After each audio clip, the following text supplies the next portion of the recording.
Hello বন্ধুরা, সবাই কেমন আছো? আশা করি সবাই খুব ভালো আছো। তো তোমাদের আমি আমার ছোট্ট রান্নাঘরটা তোমাদের দেখিয়েছিলাম। এই যে এটা আমার হচ্ছে রান্নাঘর।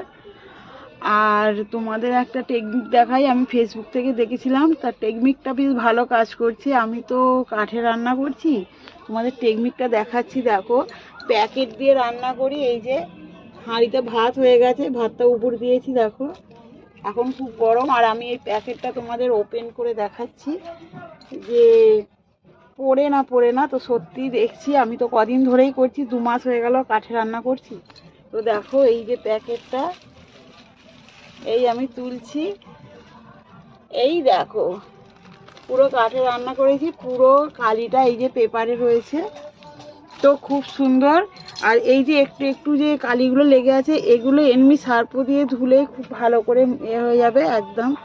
একটু আধটু যেগুলো আছে এই যে পুরো পরিষ্কার হয়ে যাবে, সার্পো দিয়ে একটুখানি ঘষলেই একদম ফ্রেশ হয়ে যাবে।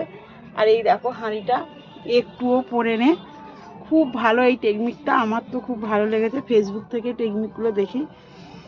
তো অনেকে বলে যে সব ভিউ পাওয়ার জন্য, লাইক পাওয়ার জন্য সব ফালতু ভিডিও করে, তো আমি বলবো একদমই ফালতু ভিডিও করে না, খুব ভালো ভিডিও করে। তো চলো টাটা বাই বাই, সবাই খুব ভালো করে দিনটা কাটাও।